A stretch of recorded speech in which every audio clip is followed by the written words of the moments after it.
आप कह रहे हैं ये दोनों मिले हुए हैं, उधर वो तो दोनों आपस में लड़ रहे थे, वो बोल रहे थे हमारी बसें ले लो, वो कह रहे थे आपकी बसें नहीं है, आपका टू व्हीलर है, आप चुप थे उस वक्त।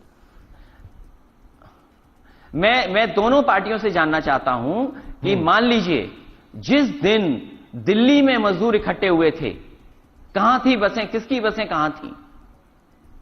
पूरे की पूरे मजदूर निकल आए थे बेचारे, उसी दिन से चलना शुरू किए थे, अगर आपको याद हो तो। जी, मैं जानना चाहता हूं उस समय बसें कहां थीं? और इस परेशानी में अगर कोई भी सहयोग कर रहा था, उसका सहयोग लेना चाहिए था सरकार को। लेकिन मेरा सवाल केवल इतना है कि जिस समय मजदूर पैदल चले थे, उस समय ये बसेस कहां थीं? और फिर उत्तर प्रदेश सरकार इतनी बड़ी सरकार है जिसके पास खुद पे बसें इतनी हैं, वो क्यों किसी से बस मांग रही है उत्तर प्रदेश सरकार? नहीं, वो तो नहीं मांग रहे ना, वो तो मांग नहीं रहे, आखिरकार वो मांग नहीं रहे, वो तो उल्टा कह रहे थे हमें नहीं चाहिए। हां, ये ठीक है। तो हम ये जानना चाहते हैं कि 70,000 से ज्यादा उत्तर प्रदेश पर सरकारी स्कूल और प्राइवेट बसेस हैं, आखिरकार इनको क्यों नहीं लगाया गया? अच्छा, ये बताइए, उत्तर प्रदेश सरकार बता सकती है।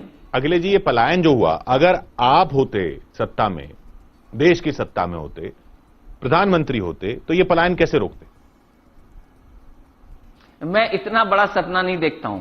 नहीं, आप मैं यूपी तक का तो सपना देख सकता हूं, उतना बड़ा सपना मैं नहीं देख सकता। प्लान तो बता सकते हैं कि हाँ, कैसे मैं रोका ये जाए? कह सकता हूं कि अगर उत्तर प्रदेश में अगर समाजवादी सरकार होती तो एक भी मजदूर पैदल नहीं चलता, सरकार पूरा का पूरा इंतजाम करती और उन्हें घर सुरक्षित पहुंचाती।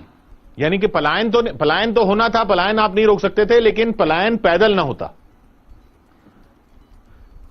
दूसरा, अगर तैयारी करी होती तो पलायन भी नहीं होता, उनको भरोसे में लिया गया होता तो पलायन नहीं होता। कहां चूक हो गई? आज सरकार ने कुछ समझाया नहीं, सरकार ने केवल डराया बीमारी को लेकर के। आज सरकार कह रही कि बीमारी नहीं है। अब मैं लखनऊ में बीमारी हो गई, कई नर्सिंग होम बंद हो गए हैं, नर्सिस को हो गया, हमारे प्रदेश के मंत्री जी को रहना पड़ेगा क्वारंटाइन में, उनको क्वारंटीन रहना पड़ेगा कई दिनों के लिए। अब नहीं तो ये क्या, आपको क्या लगता है, ये हवा बनाया गया बीमारी का या बीमारी वाकई है? बीमारी है। सही तरीके से लोगों को जागरूक करना चाहिए था, सही तरीके से सरकार को ईमानदारी से जो और देशों ने किया उस तरीके से जनता को समझाना चाहिए था। इस सरकार ने तो हर जगह राजनीतिक लाभ लेने की कोशिश की। मैं ये जानना चाहता हूं, थाली ताली क्यों बजाई गई? क्यों इस बीमारी को लेकर नफरत फैलाई गई? क्यों इस बीमारी को लेकर के इतने मुकदमे लगा दिए गए? आखिरकार बीमारी है, दुनिया में हमें एक देश बता दो जो बीमारी को लेकर के मुकदमे लगा रहा हो। आप नफरत की बात कर रहे हैं, मुकदमों की बात कर रहे हैं। हमने खुद योगी आदित्यनाथ जी से भी बात की, उन्होंने भी यही कहा कि तबलीगी जमात की वजह से फैली बीमारी शुरू में। आप भी मानते हैं तबलीगी जमात जिम्मेदार थी बीमारी फैलाने में?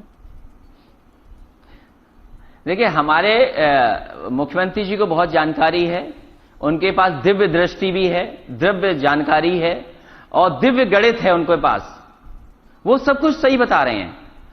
मैं ये जानना चाहता हूं, जो बीमारी शुरू जहां से हुई, आपने रोका क्यों नहीं?